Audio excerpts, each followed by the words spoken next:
Hey, listen up. We got another episode of Wise Kracks, featuring the crack man himself, Bill Krackomberger, and our co-host, John Orlando, straight from Las Vegas. Wise Kracks is your ticket inside the world of sports betting, with tips, picks, special guests, and more. Only on WSN.com. Hey everybody, welcome back to another episode of Wise Kracks. We are not only back, we are live for the first time, Bill Krackomberger. We are live. My buddy Teddy Atlas, I'm happy he can make it into the studio with us, and real excited about this. I haven't done nothing live in a while, like with you at all. Yeah. I felt like the episip of like, one of my favorite shows, The Honeymooners, when he goes, "You're on the air," and, right. I was like, and then Ralph freezes. Yeah. If there was a red light, I would have froze. Right. Yes. Right. But we've got royalty with us here. Fight Absolutely. Royalty. Thanks Teddy for Atlas. Thanks for joining us, Ted. It cores an apple. Right, and it cores an apple. Can it core an apple? Yeah. Oh, man, this is an exciting week. I've been waiting for this week for a while because, as you know, Krack, and probably everybody listening, anyone that's known me more than 5 minutes knows I am a diehard Conor McGregor fan, and UFC, obviously. So the trilogy fight is set for this Saturday night. And Teddy's in town doing some stuff with ESPN, right? This was exciting, really was, because he came to town, and he's going to be doing the UFC fight. So Ted, you're going to be there at the fight, ringside. Is that am I thinking right? You're going to be one of the guys at ringside. That's great. Yeah, I'll be doing coverage for it tomorrow, starting tomorrow, Saturday. Post coverage for ESPN. And I drove over with Teddy, and he's getting requests like left and right for radio shows and stuff. And everyone has Teddy's number, a lot of the media people. So and he's such a good guy that he doesn't really turn. We got him. Well, we got him live, but I'm saying he doesn't turn no one down, though. He's just that kind of person. So, yeah. So he's going to be real busy in the next couple of days. We look forward to it, though. Glad to be here. Now, do you get excited for a fight like this, like you do boxing, or is it not the same for you? No, listen, it's all combat. It's all fighting. It's all overcoming something. It's all, that world that's a difficult world, tough world. It's my life. But I don't know if excited is anymore. I've been doing it over 45 years now, so I get prepared. I get ready. I know. I kind of take the belief, the mantra that. Not that I'm anything special, but you always want to do your professional best. And I remember hearing a story about Joe DiMaggio where in a doubleheader it was like 100 degrees in New York in the month of August. And in the second game, he ran into a wall for a fly ball. And somebody said to him, "Joe, the game was like 12-0. Like, why'd you do that?" And he said, "Well, there could be people there that are kids that it's the first time that they ever seen Joe DiMaggio, and that's how they're going to remember him."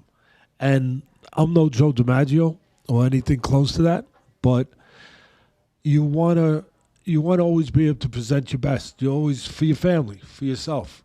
These fighters are doing it for legacy when it gets past the money. See, that's where you have to separate. That's where you grind it down. Where, for me, when you're handicapping a fight, where you go to those deeper places, where you get beyond the money, where it doesn't matter the way it mattered to Joe DiMaggio. See, that's when, for me, I could sit here and break down, what they got to do or for the last fight. I mean, it's pretty simple. First of all, going to be a lot of early danger again for Poirier. He's in there with a great striker, great counter puncher. That left hand caught him. He ate it well. He handled it well, and that gave him confidence. That let him know that this isn't the first time. This isn't like it was the first time. Yeah. I've changed in 6 years. Right. I can handle this. Right. And so that was important. That was real important. But that's the good news. The bad news, he got hit with it. Yeah. He got hit with the straight left hand, the power punch of McGregor because he didn't judge the length. He got caught a couple of times with it. That's very important that he has to know that no man's land. He has to know where he's out or he's in. Mm-hmm. And that's going to be there. That danger is going to be there again. But this time, it's not a matter of eating it. It's a matter of avoiding it, because this time you would have to figure that Conor will be ready to follow up. Right. You know, because I think there was a little bit of taken granted in that fight. And I'm making no excuses. I mean, these men don't need me to make excuses for, and that's not my business. I don't make excuses. But I handicap, and we're human beings. We're not machines. Yeah. And I think a little bit that he assumed that he, you know, the kid that he handled 6 years earlier, maybe he can handle him the same, but it was a different man now. Yeah. And so that's a big part of it. The other big part of it from the physical standpoint, from the technical standpoint, is that McGregor's got to get back to counterpunching, getting back to what he does. You know, he got lost a little bit, like he was too aggressive. The reason he got caught that good left hand that allowed Poirier to follow up in the second round and do a great job of finishing. He looked like Joe Louis. I mean, Joe Louis, the greatest finisher in the history of boxing. Jack Dempsey, one of the great finishers. Mike Tyson, great finisher. What allowed him to finish the job, and Poirier did, was that he caught him with a counter, because McGregor was a little bit too close. Yeah, he just kind of stood in the pocket that whole time. Yeah, and he was pushing it. And look, the leg kicks and everything, taking his legs out, that all had something to do with it too. There's no doubt about it. A lot of people said, oh, taking his legs out had something to do with him not being able to sit down and deliver those punches. But for me, it was more about not being able to go in and out, to use his legs. It was more about that. Right. That was missing, where the counterpunching part of it. And he forgot, you know, the best part of what he does, which is getting people to make mistakes. Yeah. He made the mistake. Right. So that's the technical part. That's easy. We just did it. You know? Does the weight factor also, you know, because their first meeting was at 145. Now this is, and obviously the second meeting was 155. And does, I think that maybe helps Poirier a little bit, right? Yeah. I mean, yeah, it all, listen, when you get older, weight matters more, because it's a little bit harder to move it. The scale moves easier. but you moving that number, it's a little harder when you got, because your metabolism has changed. But the technical part, we just touched on the physical part of it. But you want to get really into the real place, then we're talking about the mental side. Mm-hmm. The part that I touched on earlier. Yeah. You know the part where Marvin Hagler said, hey, it's pretty damn hard to get up at 5 a.m. when you're sleeping in silk sheets and do roll work. Yeah. And so maybe that was at play the last time. I think when you look at Conor McGregor, you got to look at him the way you look at history, where we kind of look at history where it's BC and AC. You know, before Christ and after Christ. No, it's B, F, and AF, before Floyd and after Floyd. Yeah, yeah. That's the way you got to look at it if you're really gonna, understand what's going on here, because that changed everything for McGregor. Everything. Yeah. I mean, there was a point there. He looked unbeatable. Right. I mean, unbeatable. He was in a certain place, the mental place. And I think one thing that bodes well for him this time, his old friend's back. His old friend came back. Noise. Noise! He brought Noise back. Yeah. He found a way, He ran out there and hired an orchestra. He found a way to bring Noise back, to bring chaos, confusion. That stuff is like air for him, like it is for a bird under his wings. It really is. It's almost like he has to have that to exist. Yeah. On that level, and he's brought it back now with getting into this stuff with Poirier, with the wife, with the saying that he reneged on giving the money to his charity, and then of course it got paid later. All that stuff. The Noise is back. Right. And how will that play out? See, to me, that's the key.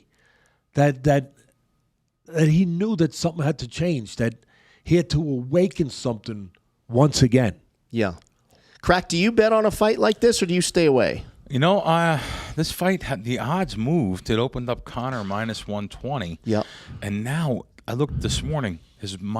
Dustin is minus 145. Wow. So this really, you almost have to lay 3-2. Now, I would think that's to be the way I would. He knocked him out last time. I don't know if, Teddy always uses something. The human element, the human nature of it. I don't know if Conor is there mentally, if he's resting on his laurels. I seen some videos. He was out to dinner the other night, and he was showing and doing some shadow boxing, videotaping himself out in L.A. He wasn't drinking. It wasn't at 2 in the morning. It wasn't at 3 in the morning. No, it wasn't at 4 in the morning. Yeah. You know what? So what? Really? So what? So him being out is just no, because I'd rather that than him be locked up in his room where it's not him. Right. It's not him. Where that eats at him, deteriorates him. We have a saying in boxing that I always say. My mentor, who I thought was the best, Costamato, used to say, "Motion relieves tension." When you see you go into the maternity ward, you see the fathers walking up and down the halls. Yeah, right? That's interesting. Yeah. Yeah. So Yeah. he was just doing what was natural, what nature told him to do. Yeah. Get rid of it. Yeah. Get rid of it. There's a good prop bet, I feel. Conor by KO round 1 is like maybe, I don't know if you can see the current odds. That has to It's be like, taking a good amount. I think it's like 4 or 5 to 1. Oh, yeah. Yeah, and I feel like if he's going to win, it's probably round 1 or round 2, So right? Conor is your guy, though, anyway, though. Conor's my guy. Yeah. I drank the Kool-Aid. I mean, what do you want Well, you from can me? take 125 now on him in town. And I don't know what happens this weekend. I don't even know. Excuse me for not knowing. I don't know if the international borders are open. Can people come from Ireland here? Is there going to be that Irish contingency that's coming a good here? question. I don't know, If that 'cause happens, normally they're here. And if that happens, then those little bets, $50, $100, they'll start pouring in on McGregor, right? And then Poirier's odds will go better. So if that's the case, then you're better off getting on Conor now. If you guys are like Conor, Well, there's going to be late money, right, Billy? This is your world. I know that, but I would think the public likes a guy like him. I mean, the drinking crowd comes in. You would think, right? The emotional money's going to come in on Conor. I say that, and then I'm going to bring it over to boxing. Though I can't believe what happened in the Pacquiao fight. Did you see the opening odds compared to now? It's the biggest move, probably the biggest move I've ever seen in boxing. Really? Well, I seen some of the sharper sports books had Spence minus 6 to 1. You can lay $1.90 now. Really? When is that fight? fight? That's a giant move. That's not until August. Okay. And it's probably even too early to talk about that. But there's so much Pacquiao money that came in now, which I would think would come in towards fight time when the Filipinos are in. I don't know what happened in that fight. I searched everything. I don't see nothing wrong, really. I seen Robert Garcia. Maybe he made a comment that Pacquiao, can easily win this fight. But that's a giant move in the sports betting world. That something went from 5 or 6 to 1 to under 2 to 1 now. Big move. I don't understand it even. I actually think that maybe Spence is a good play there right now if you're looking to bet Spence, but I'm not. Yeah, no, it makes sense. I mean, look, you're talking about an icon. When you're talking about an icon with Pacquiao, money, people are going to believe in him. I mean, people will bet Ali when you should have known not to bet him against Holmes. Now, think about it. I mean, This is similar. I mean, he was gone. The poor man was gone. I mean, the ship had sailed. He was old. He was used up. He was great, but not anymore. And yet people were betting him because it was Ali. People were going to bet Pacquiao because Ali was magic, and Pacquiao's magic, especially to the great Filipino people. He's magic, and he'll find a way. And he proved that he was magic when he beat a younger, what's his name? Thurman. When he beat Thurman. Right. I mean, come on, you guys, you got to spit those names Keith right Thurman. out. I mean, Keith Thurman, yeah, of course. Use the Wise Kracks. Yeah. Come on. Yeah. What's going on? No, you're right. Yeah, and Ted, when he beat Thurman, I'm trying to think. I'm trying to think what the odds on that fight was, though. But going back to what you're saying, though, I remember you put a top 10 out. I think Spence was in that top 10. Was he like number 10? Yeah. Wasn't he? No, he's in there. What do you still think after his his problems that he had? I think it was in Dallas. He had he's coming back from the injury. Thank God he lived. Yeah. Thank God he came back from that. He was driving a Ferrari, and flipped it over, 5-6 times? I mean, thank God nobody else got hurt, and thank God he didn't get hurt. He didn't get killed. He got banged up a little bit, but still one of your favorite fighters? Yeah. I mean, look, he's technically really sound. He could fight inside, outside. He could box. He could go get you. He's an Olympian. He's got that pedigree. He's got that amateur background, that confidence, that experience, that international experience since he was a kid. He knows that he can win at that level. He's a champion. He's big for a welterweight. Oh, he's big. You got to remember Pacquiao. This is incredible. He started, you would have thought he was a jockey. He started at 105 pounds. Pacquiao. Google it. Yeah, I seen that little on ESPN, like a little skinny guy. He was like 105 pounds, and now he's gone all the way up. He actually went all the way up to junior middleweight, and then now he's back down to welterweight. But at one point, one of his visits was the junior middleweight class. Pretty incredible, pretty crazy. This Spence is a big. I mean, he's like Marvin Hagler was at middleweight, the great late Marvin Hagler. I mean, big middleweight. Well, he's a big welterweight, Spence, and he knows how to fight. He can be a sick and destroy guy, relentless, but he's got a good jab. He's a southpaw, so he takes that advantage away from Pacquiao. It's like looking in a mirror. You don't have that edge where you're the only lefty in the ring that night. Right. Right. It's a tough fight. It's a tough fight when you're 40. Pacquiao is now, 44 years old? It's a tough fight for Manny, you're saying. Well, yeah, it's a tough fight for Manny at 44. I mean, it's the kind of fight when you get to this place. But again, Manny, he fooled everybody in the Thurman fight. Yeah. But there were other things working there. Thurman hadn't fought for 2.5 years. He had one fight back. He looked bad. Again, taking nothing away from the effort of Pacquiao. And you, Pacquiao, people out there that are old soldiers of his, don't go crazy on me right now. Because right away, he's not getting paid. No, I'm not. I'm doing my job. I'm handicapping. It's called handicapping, people. Yeah. It's not personal. Remember the Godfather guy? Just business. Just business, baby. That's all it is.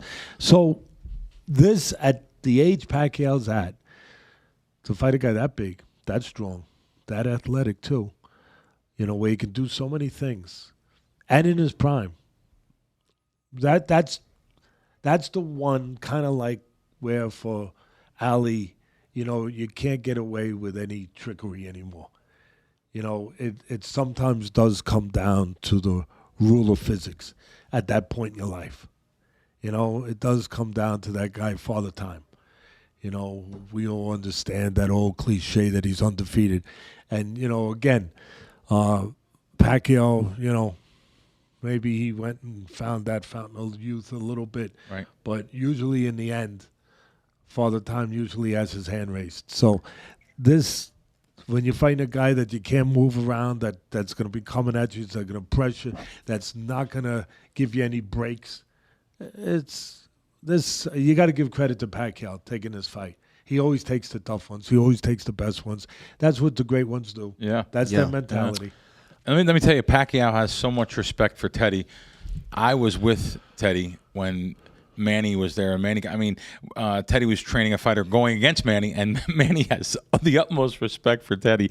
And this just goes to show what we have in the studio here today. Even your Thurman interview, you gave an interview to Thurman in a barber shop in Florida. Was it Florida, I think? Somewhere. Where he's from. Where he's from. It was a fantastic interview. Oh, it was so good. These guys have so much respect for you, and again, we appreciate you being on. Yeah, for sure.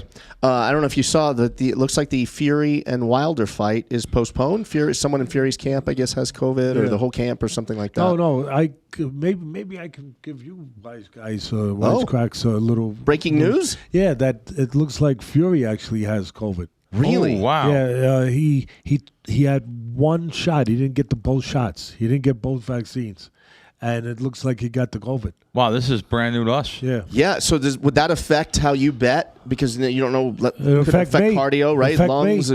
Yeah, I don't know. They're talking about pushing it back to September. I don't know if that's enough time. Right. I mean, wow. you don't know how, lays some people out for a while. You don't know how somebody individually is going to be affected by it. You can't figure that out. Right. I mean, that's not something where you can just say, oh, this is the way you'll be okay in X amount of time. Everyone's different. Yeah.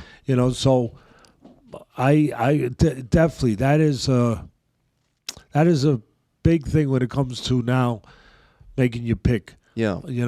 Before I liked Fury, I'm not so sure I like him now. Really? Yeah. Listen, first of all, Wilder always has that X factor. He can punch like hell. Yeah. He's got that eraser. Yeah. He can't fight a lick. Again, here come they're coming already. They're coming already, these haters.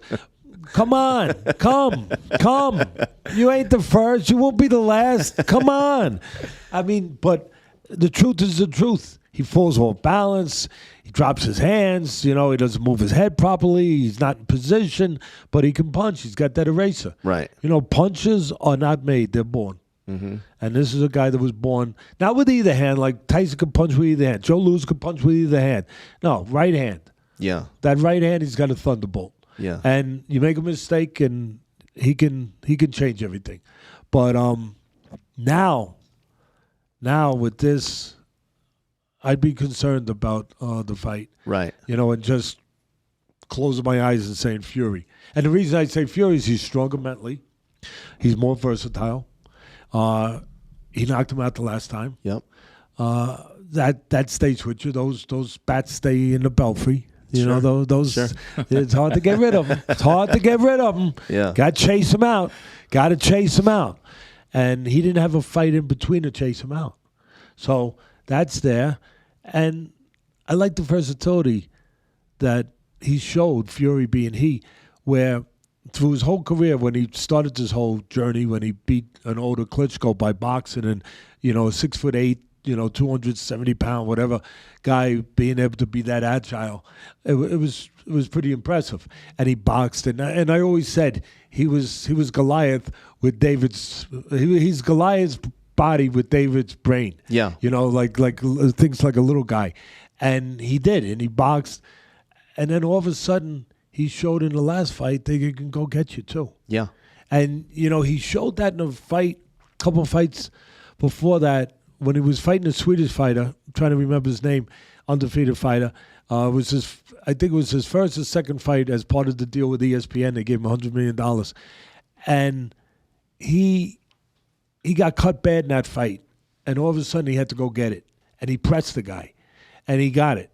And he won the decision. And I think that was a dress rehearsal for the second time he fought Wilder, because he's an instinctive guy. He's crazy, but crazy like a fox, too, in some ways. And he's very instinctive. He said, gee, I could go get him. Maybe this time when I fight Wilder, he thinks I'm going to box again. He caught me twice, dropped me twice while I was boxing. This time, I'm going to press him. Mm-hmm. Because you can take that power away. There's two ways to do it. Most people think it's only the boxing way, which he did the first time, keeping the guy off balance, not letting him be set to deliver that bomb. But there's another way you can keep him from being set. Back him up so he's not set. Back him up and break him down mentally. Mm-hmm. Bully the bully. Right. And it was, I'm not afraid to use this word when I think it's a problem. It was genius. Yeah. It was really instinctive genius on the part of Fury. Yeah. That he had a dress rehearsal. He said, these clothes fit pretty nice. I like them. I think I'll wear them again. I think I'll wear this suit again. Yeah. And he did. He brought it out again for the rematch, and it worked. He broke him down. Yeah. And then you started hearing all the excuses. That's another thing. You have to have a whole show for all those excuses, the outfit, everything else. Then, the way he treated Mark Breland, the former world champion, Olympic champion, his trainer, he treated him, blamed him, said he poisoned him. I mean, it's not things you want to hear. And bully the bully is basically what Dustin did to Conor last fight. Right? I mean, he came at him. He obviously the leg kicks, but he really put pressure on him compared to the first fight where, Dustin was, I think Conor had gotten in his head, before they even stepped in there. I think Conor already won that fight the first time. Yeah, I mean, listen, he was a different person. He was more of a kid than a man. He was still developing. It was early in his development. He wasn't as mature. He didn't know how to handle that noise. He didn't know how to control that noise. The noise controlled him. Mm-hmm. I think he'd be very honest. He comes on my podcast a lot, and I've talked to him. I talked to him before his rematch gave him a little of my thoughts and advice before his rematch in that fight. And he he'll be the first one to tell you that he was not the boss of himself. You got to be the boss of yourself. You can't be the boss of someone else if you're not the boss of yourself. He wasn't really in control of himself that first fight. He allowed himself to be taken to places he shouldn't have been taken to. But it happens. Right. It happens when it's new to you. Mm-hmm. And it was new to him. Do you mean from Conor or from like his own camp, like his own people? No, it was from Conor. It was not his own people. It was just from the shenanigans, from the great psychological warfare that was being put on him by McGregor, who's great at that, tremendous at that. He's that like Ali was, where Ali would break down guys before. He might have broke Sonny Liston down, who was a great fighter. He might have broke him down, before his fight. And he was, he had never experienced that before. And it got to him. Yeah. It got to him where he was fighting. He didn't know who he was fighting. Yeah. He wound up fighting himself. Right. He wasn't fighting just a person. It became oblique. It became something it shouldn't have became. And why do you think Conor didn't use that same approach the second fight? Why did he become this humble Conor and taking photos? $120 million in one night. Civilized, like Mickey said. Yeah. You know your problem, Rock? You got human. You became human. Yeah. And there's we joke and we, it's in a movie and all that stuff, but sometimes those things play to real life. Yeah. They do. They do play to real life sometimes. There's a reason why they came up with those lines. Right. Sure. Because they play to real life. Right. And he got, you want to call it civilized, you got human, whatever, we joke about it, but it changed. It changed things. So certain things didn't matter. He didn't need that noise anymore. Mm-hmm. It didn't matter. He was in a zone. He was in a place where the real special ones get, whether it's Brady, whether it's Michael Jordan, whatever, where they get. And a big part of that, most of it is mental. Mm-hmm. Where they get. The best way I could describe, when Conor was really, really the guy that was just knocking guys out and just building this monster of a brand. Yeah. And he did, obviously. And it got him that fight with Mayweather. But he was really good. And when that was happening, it was kind of like, the best way I could describe it was, he was like a leopard or a lion in a jungle. Mm-hmm. And it was his jungle. Yeah. And everyone else that was in that jungle was his prey. Yeah. And he really believed that. 100%. 100%. You're a real follower of his. Yeah. And everyone, and there was no doubt. There's never a doubt with the leopard when he's crouched up on that who's eating who. Yeah. There's never a doubt. He was picking the round he was going to win and consistently doing it. When the leopard's up on that branch and he's looking down on whatever it is he's looking down on, there's no doubt that who's going to be burping. Right. At the end. Who's going to be, looking for a toothpick? Yeah. And there's no doubt. And it was that, it really, truly was that way at that point for that period of time, before Floyd, where the noise was the noise of the jungle. Right. It was the rules of the jungle, his rules. Everybody was his prey. And suddenly that changed. With what we're talking about, because suddenly that jungle became a theme park. Yeah. And instead of a water hole, there's a jacuzzi. It's rough to be the leopard when there's a jacuzzi instead of a watering hole. Sure. Yeah. And that changed. That changed everything. It changed everything. Now, I don't know if we can bring the watering hole back. Right. I don't know. Get rid of the jacuzzi. Right. I don't know. I don't know if he can do that, but I know he's trying to. Yeah. I know he's trying for to. legacy. Yeah, I know he's trying. That's why he's bringing the noise back. I don't think it's an accident. Yeah. That these, that suddenly there's chaos again. There's commotion. There's anger. Yeah. But it's a controlled anger. It's not real anger for him. Right. It's something. Again, it's the wind that the bird uses to fly. It's what he uses to fly. Krack, is part of your strategy when a guy is on top or a team is on top to find the one time that they're gonna get knocked down from the mountain? Well, you automatically get a built-in odds if you are going to bet that way. You just got to put your mindset in the public, what the public's betting, what have they seen. I like hearing you guys talk about the opposites. And one thing about Teddy, he'll always present a side a lot of times, like, this should happen, but this could still happen. I love that about him. And like in this, and we were talking about boxing before. I don't know anyone that's given Wilder a chance.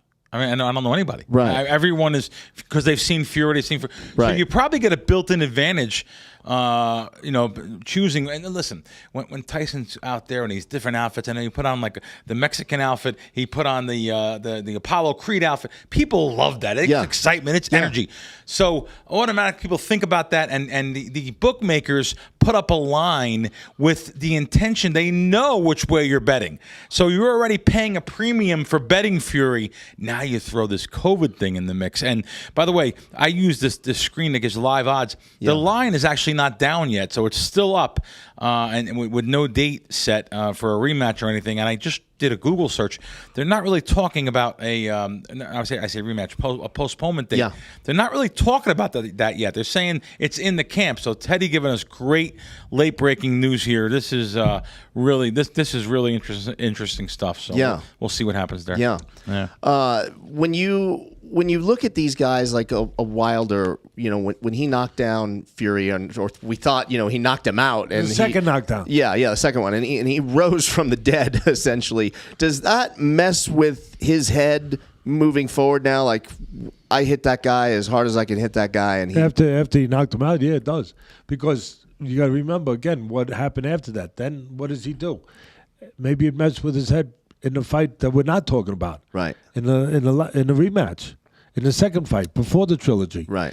That we're talking about now, because he now was facing a guy who did get up and won the rest of that round. Yeah, won the rest of that round. Right. So picked up where he left off. Right. And then what did he do? He walked him down in this fight. Yeah. Walked him down. Got rid of him. So the answer is it does and it can. Again, it depends on what you are and how developed you are. How developed. Would it mess with Michael Jordan? No. Would it mess with Tom Brady? No. No. Would it mess with Ali? No. Mm-hmm. No. Zaire, all that, he showed that. But will it mess with most humans? Because these other guys are at that special place for a reason. Does it mess with Conor? Wow, that guy got me last time. No one KOs Conor. Does that mess with Conor coming in this weekend? That's a good question. I think Conor. If you want to call it mess with him, there's a reason why he's bringing the noise back. Mm-hmm. There's a reason why he called his old friend up. Mm-hmm. Hello, listen, noise. Get over here I need your noise, okay? All right, come on, let's go. All right, come on in.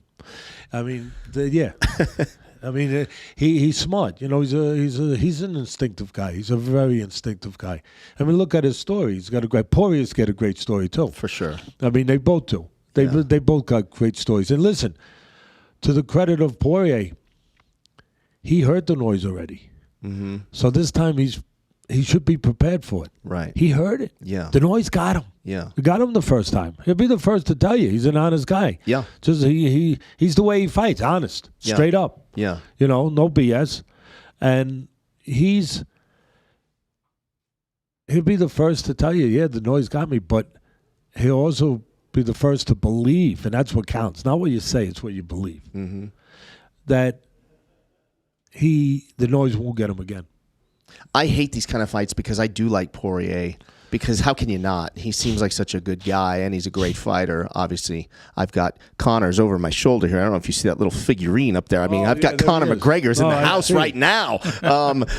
So you know, I'm you got the proper 12. Really. Yeah, you know, it's the Conor corner. That's my Conor corner. He hasn't been drinking that, has he? No. He's standing pretty straight. Yeah, that's sealed. That's a sealed bottle. Yeah. You gotta seal it around Conor. You gotta make sure you seal that. That's good. I'm sorry not to know. Is that his liquor company? Yes. Or something? Yes. Okay. Yes. So he's Proper making 12 Irish whiskey. Yeah. Oh, okay. That's the brand that's gonna make him a billionaire. Basically. Oh, really? Yeah, I think they just sold a good chunk of it. Wow. I think he cashed out a few $100 million, Conor, if I'm not mistaken. But yeah. You know, who's the pioneer? There's always a pioneer of this stuff. George Foreman. Yeah. One of them. Yeah. With the $200 million he made with the grill. With the grill. Yeah. With the I had it. I bought it. A freaking grill. Yeah. It was great. I'm just The saying, grease it was good. came down in that little trap. Yeah. It was. I mean, you know. Can I tell you who has a nice wine supply? Tell me. Teddy Atlas. Really? Yes, I've been to his house many times. I stay at Teddy's house a lot. And, I don't drink it, but he doesn't drink it. But I love to give it to people that appreciate it. That's that was going to be my second part here. He doesn't drink it, but he has. By the way, he has top shelf stuff. Really? I mean, I go over there on top of the thing. He's got a big bottle of Louis, right? And then he's got the wine. And as a matter of fact, there's so much wine that the big wine cellar, the wine thing that he has, there's more outside now. Now his son was just home. Someone might have cut into that a little bit. Yeah, he did. It's been reduced. Yeah, they weren't, and they probably weren't going for the cheaper ones. But no, they went for the good side. Hey, God bless him. Thank God I can. That's part of what makes me happy is that I can be in position to be able to afford to give somebody that appreciates it and that's going to make them happy. Yeah. You know, again, we were talking about cliches and all these sayings, you know, and where they come from, and they come from truth, and we joke about them and everything, but they're all mandated by truth. They're all mandated by, you know, something. They all came from meaning that they truly had meaning behind them. That as I said, there was truth to them. It is more fun to give. Absolutely. It really is. I mean, listen, I know we joke about it. Say, you know, I want to get too. I want to get. Everyone wants to get. But there is a great, the way I see it, there's a great privilege in being blessed enough to give. It's just it's a privilege. It's not a burden. It's not a chore. Yep. It's not a job. But it's a privilege that if you're in a position where you can give, and it doesn't have to be material things. It could be time, it could be love, it could be care. But what a privilege it is to be able to do that for somebody and just make them feel a little better. That reminds me of Teddy's foundation and Dr. Atlas Foundation. His dad named it in honor of his father, and really, foundation does so many things for people around New York, and I'm really fortunate and grateful to be a part of it. You come and help us. Yeah, we raise some money every year for his charity, and we thought last year was going to be, because of the COVID, we were going to have a problem, but we did like an online one, and then we were pretty successful. We did a virtual one. A virtual one. Yeah. And I learned that word, virtual. Oh, yeah. Teddy's had the biggest guy. You understand? Teddy's had the biggest celebrities at this dinner. I can imagine. It's the week before Thanksgiving every year, and it's in Staten Island. It's sold out every year. But I mean, people come in there. And the people that show up, just the who's who of the sports world. I mean, I couldn't even go into it, but I mean, Phil Simms. I could just think off the top of my head. Willie Randolph. I'm a Yankee fan. I'm a baseball fan. Yeah. I was so excited for Doc Gooden. Doc Gooden was there a couple of years ago. Oh my God, I was like overwhelmed. I was a big '86 Mets fan. Let's see how big a Yankee fan you are. You remember, any Yankee fans here? Yeah. All right. Roy White was there. Yeah, Roy White, second base. Of course, Roy White, the famous '78 World Series team. Roy White. No, I thought he played outfield. Oh, did he? Yeah. Yeah, he made outfield. I know he played outfield because Randolph played second base. Randolph played second, which has been there. But I know you're right. Roy White and he used pitcher. Roy White used to keep his bat low like this. He was a pretty good home runner for a while. Right. I remember when Reggie Jackson was taken out of the game for Roy White in right field, and Reggie went crazy on Billy Martin, fighting in the dugout, going crazy, and Roy Roy White took his place, and Roy was walking. I need you. You got to go back in there. He wouldn't leave the field, so that's why I remember Roy White. But you had a great pitcher on the Yankees. My mind. Catfish Hunter. No, he died at a young age. I just Gossage. Gossage. Rich Goose Gossage. Goose Gossage. He's been there, The goose. and he comes from his like a farm or something. Every Well, yeah, I mean, when he comes. With his spare time, he blessed. He could do what he wants. He hunts. He goes hunting and stuff. Yeah. And when he's not hunting, I guess he's playing golf. So I'd say, hey, put down the rifle in a golf club for a minute, Goose, and come help us raise money. Okay, I'll be there. Teddy, are you a baseball fan? I used to be. I mean, you don't. When you have grandchildren, you don't have time for it no more. You know what I mean? Right. But and when you're doing, when you're working and doing what you have to do, in this case with my podcast and with the boxing and all the stuff that it involves, there's all dimensions of it. So you don't get a chance to follow it the way you used to. But yeah, I'll tell you an embarrassing story. I wrote a letter to Ralph Houck. That's date me a little bit, but I don't know if you guys remember him. He was the manager. I wrote him a letter of what he needed to do to straighten things out. Really? Yeah, I was about 12 years old. I wrote him a letter. You were 12 years old. About 12. Yeah. I wrote him a letter. Ralph, listen, you gotta. Really, you gotta. I mean, I love Horace Clarke, but he can't be a second baseman with the Yankees anymore. Come on. You were straightening people out of 12. Wow. Wow. That's great. Awesome. Speaking of your podcast, let's talk about that. I'm on his. It's called The Fight with Teddy Atlas. 183,000 subscribers. Wow. We are right behind you. No, you 183,000 subscribers. Yeah. The hits he gets. I want to tell you something. What I feel even better about, they told me that I want to be accurate, we just passed 33 million downloads. Wow. Oh my God. Wow. Hey, listen, we're building it. We're building it.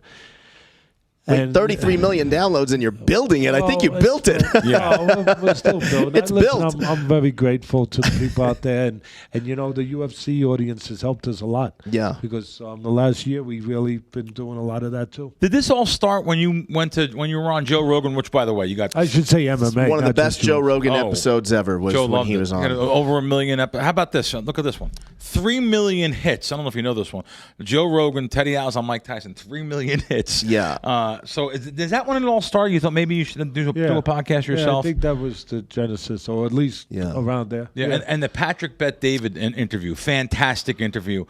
He does some great interviews too. But the Joe Rogan one, I'm a Joe Rogan fan, so he's the king. Yeah, he's the king. He's the great. 100 million he just got makes him the king if he wasn't. Yeah. But no, so great job where you guys can find us right on YouTube.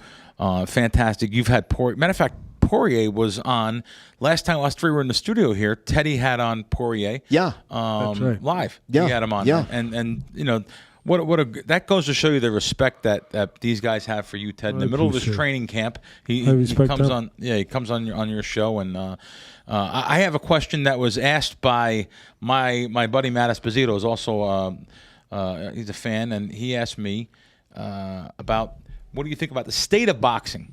So the state of boxing, Floyd, the Paul brothers, that kind of stuff. What do you think is that really interest you? Or of course it's going to interest the fans, so you got to talk about it. But I just think it's like me. I kind of make fun of it, but then again, they're making a ton of money. You can't make fun of it. You can make fun of it, but listen, the old guard, the old boxing guard. They will roll over in their grave if I say anything positive about it, because they feel it's, they feel that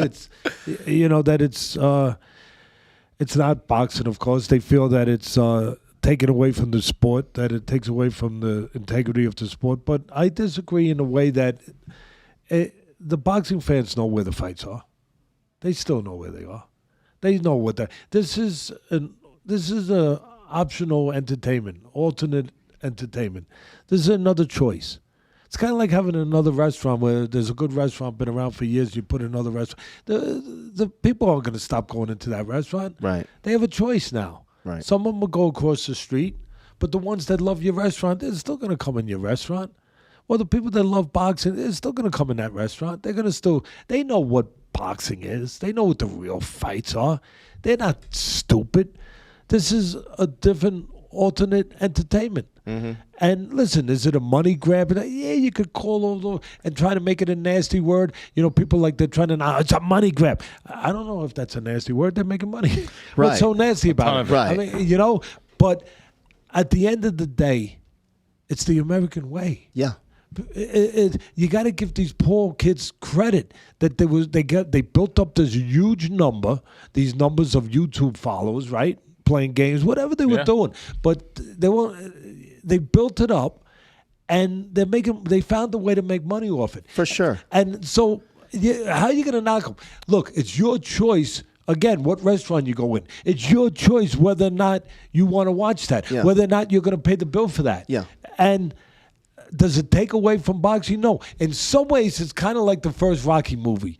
When the Rocky movie came out, it brought more attention to the sport. This has brought more attention to the sport. For sure. Very good. I didn't think of that angle. No, it has. Wow. So, in a way, it's made boxing, I know, again, please don't roll over in your graves because I love you all, but it's made boxing more relative again, where people have forgotten a little bit. Yeah. UFC has been kicking their backside. For sure. Kicking their backside, and there's a reason for it, because there's no national commission. There's no person that's saying you got to fight you because it's best for the sport. Right. You got 4 power brokers with the promoters. You guys know who they are, and they're protecting all little pieces of property. They're not letting guys go across the street to make the best fight for you, for the fans, or for the sport. They're doing it for themselves. Right. And listen, that's the American way too. They're making money, but it's keeping the sport of boxing from getting Spence and Crawford, if that's one of the fights they want, or whatever those fights are. It's keeping them from getting the best fights. Yeah. And UFC, that doesn't happen. You get the best fights when you want to see them at the time they're supposed to happen. UFC, because listen, let's be honest. That's, again, full disclosure. If we're going to go down that road, you got to go all the way down the road. They got a dictator. And he's not out there beheading people. So don't get carried away, people. It's okay. But Dana White, he's the guy in charge. He's a dictator. And he cares about one thing, his brand, the brand of UFC. There's a reason why it's grown the way it has. Yeah. He cares about that, the audience, everything else, because that's part of the brand growing. Yeah. And he wants to make the best fights, and he has the power to do it. He can say, hey, you against you or hit the highway. And so he's able on a consistent basis to put the best fights out. Now, I know there's people out there say, Teddy, there's another side to it. They don't get... Listen, the cream always rises to the top somehow. Poirier's getting paid. Conor, of course, became a... There's certain guys getting paid more than others. I know that. You don't think that's going on in boxing, too? It goes on in every sport. It goes on everywhere. Please. So, but Teddy, there's inequity and all that stuff. Listen, he's building, he's doing what he's building his brand. He's built his business. And on a regular basis, UFC kicks the crap out of boxing on a regular basis of the regular week-to-week fights because you're going to get a competitive fight. Right. And you don't know that in boxing. Right. When you get the big fight, everyone's coming out. It's a different universe, and it's a bigger universe than UFC. Everyone's coming out when you get the big one. You get Joshua and Fury, forget about it. Right. Everyone will be there. But when you go week to week and you're putting on the A guy against the B guy, and you're not stupid. Only one guy can win. You've seen that movie already. You don't want to watch it again. So that is why Dana White has built up this monster with the UFC. And right now, boxing has had a problem. Yeah. Because, maybe that's one of the reasons why these people want this alternate, amusement, entertainment. Yeah. And I'll take it a step further. I think it's a phenomenon. I think it's very interesting. Talking about movies, remember the movie The Matrix? Sure. And you got unplugged from the Matrix and you got into the real world. They found a way to take a kid that does YouTube stuff, games, and they unplugged them and they put them into the real world. Yeah. And now the people that follow him are following, like, our guy is really fighting Mayweather. Yeah. Our guy is fighting real fights. It's not, it's Matrix Unplugged. Yeah. Like, it's real life games now. Yeah. Now I don't have, it's not said, my guy is really in there. Yeah. I don't have to sit home and just hit a pedal. 5 years ago, if you would have said Logan Paul is going to fight Floyd Mayweather for 8 rounds or whatever it is, you would have bet whatever. Oh, yeah. You would have bet the house on that one. Oh, yeah. And the reason why it's grown so crazy is that the people that watch this stuff, that follow the YouTube, trend and what's out there, now their guy is, again, he's out there fighting Floyd Mayweather. He's out there doing real. That's their guy. Right. We all want our guy. Whether it's Brady, I use their names again, whether it's Jordan, whether it's LeBron. But people, why do they have such a vested interest in sports? Because it's their team. It's their guy. And now you got now you gave them another reason to go and say, that's our guy. We're going to follow our guy. Our guy ain't hitting buttons anymore. He's hitting people. Yeah. That's our guy. And it's pretty, I use the word again, it's pretty ingenious. Yeah. That they were able to take it to that next place of the evolution of this. And who knows, when it ends or if it ends. But right now it is a phenomena. And again, it's not taken away. I know the great old timers that I love yous all. And you're going to say, oh, Teddy, it's digging into the integrity of the sport. No, the sport of boxing is the sport of boxing. This is different. This is a sideshow. This is a sideshow. Yeah. There's no doubt about it. This is the carnival came into town. And you want to go? You go. You get your kids and you go. Did you see Oscar De La Hoya? Do you know this? Oscar De La Hoya is going to fight. Yeah. He's going to fight Vitor Belfort, retired UFC fighter. Listen, I said on my podcast, I'm not trying to be mean, but somebody needs to get Oscar a puppy. Get him a dog. No, really. I'm not seriously. Get him a dog. You know what I mean? Because he needs someone to love him. He does. He does. He needs someone, to lick his face once in a while and to love him, to give him attention. He does. This is not for money. At this point, Oscar's got to be worth hundreds of millions. He's got plenty of money, right? Like, what is he doing? Like, what? I love it. Does Oscar have a chance to win that fight? Can he beat? Yeah, Vitor? because he's the better striker. He's the better fighter. Let's be honest. I mean, to the credit of Vitor? I want to pronounce his name right. Vitor Belfort. Yeah, Belfort. Listen, to his credit, he's kept himself in shape. You can see that he's taking care of himself better. I don't think that it's hard stretch to go out there to say he's taking a lot better care of himself than Oscar has. Right. So in that way, physically, give him credit. He's ready. He'll be ready. But having said that, being that it's under the rules of fighting, boxing, Oscar obviously is a different level of boxing. Yeah. But the deterioration physically has to play into it a little bit. It definitely has to. Look, the great Anderson Silva just beat Chavez. He was a former champion, Chavez Jr., and he didn't live right. He was always testing positive and failing drug tests and coming in overweight and everything. And Anderson Silva fought him and beat him in a boxing match. So, and Anderson Silva, was a guy past his prime, way past his prime, but he took it serious. Yeah. He was in shape. He was a hell of a striker, a legend, icon, one of the greatest. And he was able to parlay that into a win. Can Belfort do the same thing? Again, he's got the physical side going to on his side, that he's taking care of himself better than Oscar. The Oscar, it was embarrassing when, if you guys, at least for me, it was hard to watch when he was doing the commentary for one of those events. And obviously he was that was hard to watch. He was high and whatever, whatever. It was hard to watch. It was hard. It was difficult. It was. I used the word on my podcast. Really, it was because I say what I feel. Of course. It was disturbing. You felt bad for him. You felt embarrassed. I felt the way when, and I never watched this show, but there were times where you'd be stuck in like a doctor's office or in a dentist's office or somewhere, and all of a sudden you see Jerry Springer. And you'd watch 5 minutes. I plead guilty. Yeah. All right. and I watched 5, maybe 10 minutes. And it was difficult sometimes because you wondered if the people knew that how it looked. Right. You know what I mean? Like, you felt embarrassed for them. You felt bad for them. You did. That they were being used by Jerry Springer. You know, he made millions of dollars. He was smart. He knew what he was doing, whatever. But to see them in a public forum like that and divulging what they were divulging and really being used, you know, being kind of taken advantage of. I used to feel like, oh, my God, don't you guys know what's being done to you?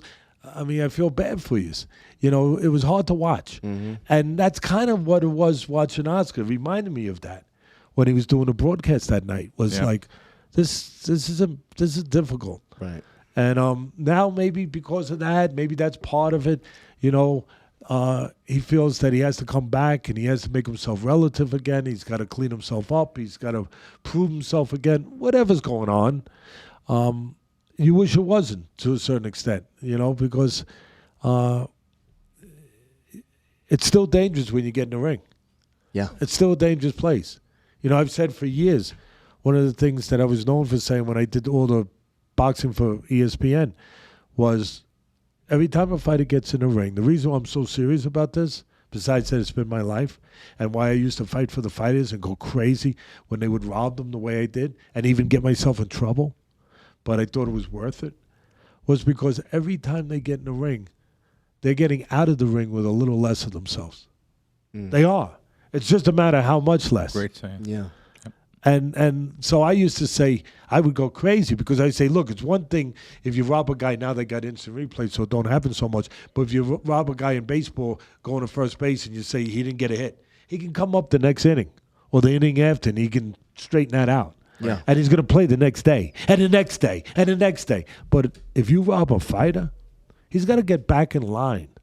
Mm-hmm. And that's why it used to bother me. So he's got to get back in line and work his way all the way back up to where he was. And that means maybe facing thousands of punches and maybe getting hit with at least hundreds of them. Fantastic. To get back there. Yeah. Let's talk about something that me and you liked a lot. The Tyson. I was just going to bring it up. I was just going to bring it up. Good. Yeah. Yeah. Well, you know, it's funny. I didn't talk to Teddy before that at all. I knew it was going to be on TV, but I didn't know how much involvement Teddy was going to have. It shocked me, that first episode that night. So good. Primetime TV. Millions of people watched it. It was so good because it was true. I was so worried about it not being. It was so. I mean, I thought it was great, Ted. I thought they really did a good job. You know, talking about.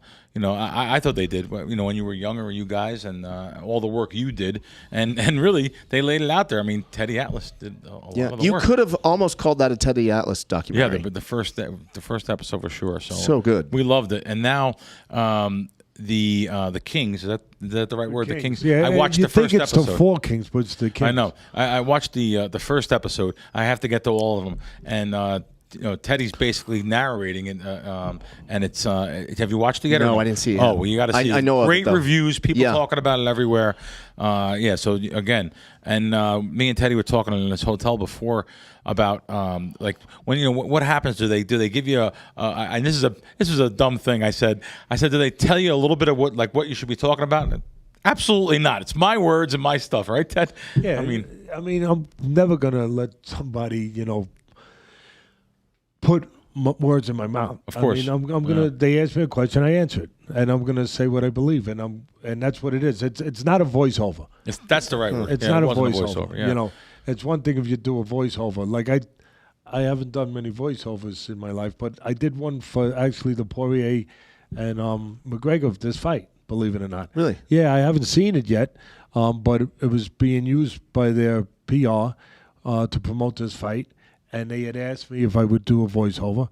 I changed 2 words, though. I did change 2. Oh, you changed it? Yeah, I changed 2. I should have changed 3, to be honest. But I changed 2. But, yeah, I read it, But other than that, no, I've never read anything. I mean, in a situation like that, doing a documentary, they ask you a question, you give your opinion, and then they take it and they put it over film. Right. Obviously, they put it over footage. And they try to put it in the right place. That's the key. They did a good job of editing it. I got to give them credit. They did a tremendous job. Editors have to be good. Everyone has to have their talent. Mm-hmm. And you see it sometimes. It shows. It shows when it's bad. It shows when it's good. The editing was really right on. And It was 4 parts. It's on demand. Everyone's talking about it. Showtime, and it was done well. Listen, it was a healthy time in boxing. It was probably, other than going back to the 30s, to be honest, and 40s and 20s, when boxing was the biggest sport in the country. I mean, you had fighters had 300 fights, and they were all great fighters fighting each other. I mean, that era never exists again. It can't. It's impossible. But the 80s was probably the greatest era. Other than that, was probably the greatest era in the history of boxing. I mean, you had 3 things that made it that great. First of all, you had great, special, talented fighters that only come along once in a lifetime. You had Hagler, you had Hearns, you had Duran, you had Leonard. You had others too, Benitez. I mean, there was a lot. Aaron Pryor was terrific. He came a little later. But you had, I mean, Pernell Whitaker was unbelievable. Sweet Pea. Oh man, he was great. But listen, but these guys, they were the kings. They were the kings, and so you had this talent that doesn't come along too often. And here's the key: you had them fighting each other, which you don't have today. You had them fighting each other in their primes. In their primes. You know, not Floyd fighting Pacquiao 5 years too late. Yeah. In their primes. And you had one other thing. You had it on free TV. You had it on network television. Yeah. It's a great point. And everyone could see it. And everyone could identify with them. And you had everything. Back in the wide world of sports days. Yeah. Remember that? Oh, yeah, ABC? Yeah. Howard Cosell. Yeah. Oh, Yeah.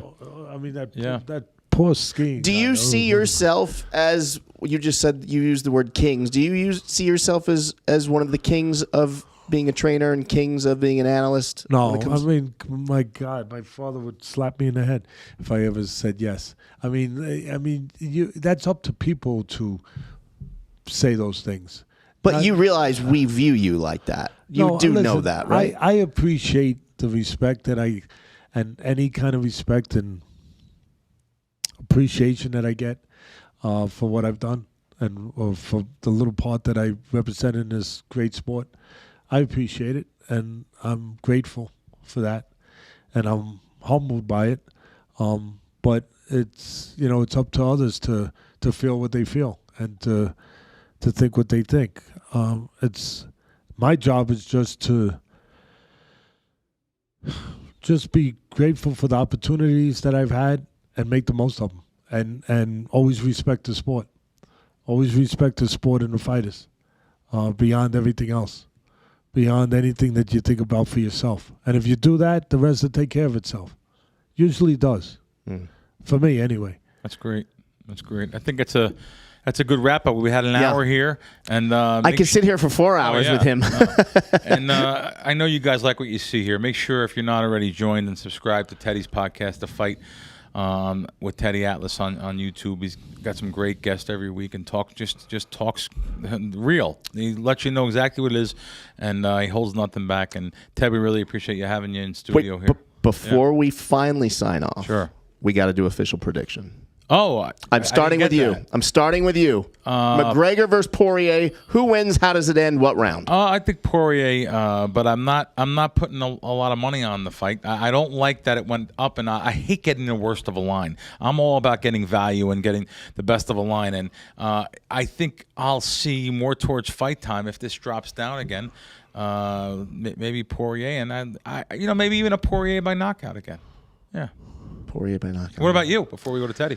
I think it's no secret. All right. So, how do you think? How do you think he wins? It's Conor by KO round 1. Wow. Yeah. So you're going with this. And by the way, I hate when I know you hate when I do this. Oh no. I hate you hate when I do this. This is one of his words. Listen to me, Teddy people. would get mad at this. Like if you're in the house with him. Yeah. I've been in Teddy's house once. I don't want Teddy mad at me. Yeah. No. Because Teddy. Ted, he uses words like this is a lock. Yeah. This is easy money. Yeah. We haven't seen that guy anymore, have we? No, he's gone. Nothing anyone can do. No, you had some guy over there with the game, and we were winning the game by 14 points with literally. Listen to this. And he goes, "This is a lock." I looked at him. What did you just say? Looked at him. No. Time out. Do you really remember what you did? You pulled me upstairs. get up here. Get this guy out of the house. He just said this game's a lock because they're up by 14. He said, I'm going to throw him off the roof. No, I don't know. No, no. And that's a bad thing to do. But he likes that. This is a lock. This is easy. Bet the house. The house. Saturday night, Conor McGregor will look just like this. Can you zoom in? Can you get a close-up of the belt wrapped around his shoulder? Wow. That's how Conor McGregor is going to look Saturday night. All right, Conor Ted, McGregor round one. What do you got, Teddy? Listen, full disclosure, just like John, I have a personal relationship with Poirier. He comes on my podcast a lot. I did give him. I don't go into it and stuff, but before the last fight, I talked to him about things I thought he should do. And matter of fact, when he was getting ready for his first interim, and this is where, when you talk about how do I feel about my career or whatever, the greatest thing that makes me feel is when people in the business tell me that I mean something. Mm-hmm. People in the business. It's very humbling, and it's just very appreciated. And he was getting ready for that interim title that he won. And he told me, he came on my show and he said, while I was getting ready, he came on after he won it. And he said, Teddy, while I was getting ready for it, I took something that you had said and I wrote it down and I put it on my mirror. So it was the first thing that I would see in the morning and the last thing I'd see before I went to bed. And I had a saying where sometimes life is unfair. And the great thing about boxing is no matter where you come from, no matter what you've been through, no matter what you haven't had happen that you wish had happened in your life, no matter through all of it, if you're determined enough, if you're prepared enough, if you care enough, on one given night, you can get in that ring and you can make life fair. 36 minutes to make life fair. And he went and adjusted it, and he wrote 25 minutes to make life fair. And he said, it was with me for whatever his training camp was. I don't remember. Maybe it was 5-6 weeks. He said, Teddy was with me every day. And so I can't go and pick against. I'm being very honest. Yeah. I get it. But yet I'm not going to compromise myself. And I think it's a very dangerous fight for him early. Yeah. And listen, that can sound like I'm taking the easy way out. People out there don't expect that with me. Teddy, come on, anyone could say that. But really dangerous this time because I'm still concerned with, again, the length of Conor's left hand. It's really long. Yeah. There's a reason why Conor was winning after 4 rounds. Again, people are going to go nuts against Mayweather. He was winning after. I was sitting ringside. I was judging. I was scoring it because I had to cover it for SportsCenter. He was ahead after 4 rounds. Of course, then Mayweather went and got him and broke him down and did what he had to do. But in his realm, which was a realm that Conor didn't really come from. But for 4 rounds, he was winning because of his length, his southpaw style, his boxing, acumen, but his length. He was able to use that jab and keep a counterpuncher at bay. Yeah.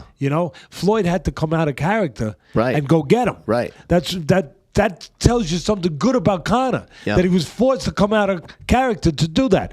But having said that, the length of Conor I think, could be a big problem again early on with Poirier. Yeah. And where I don't think Conor will make the same mistake twice where he'll get too aggressive in a way where he gives up that height, that reach, where he gives up his greatest asset, his counterpunching abilities, where he'll stay outside more and he'll try to get the guy to make mistakes, Poirier to make mistakes.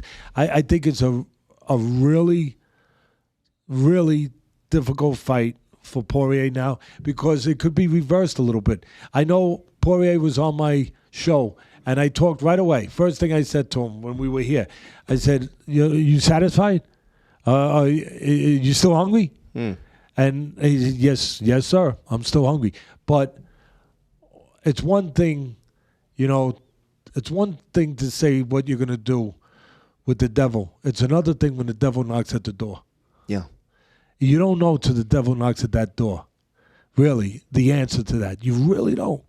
And you think you do because you're a man. You're a good man, and you're a good provider, and you're a good husband, and you're a good father, and you're a good fighter, and you respect the business. So, of course, you believe that.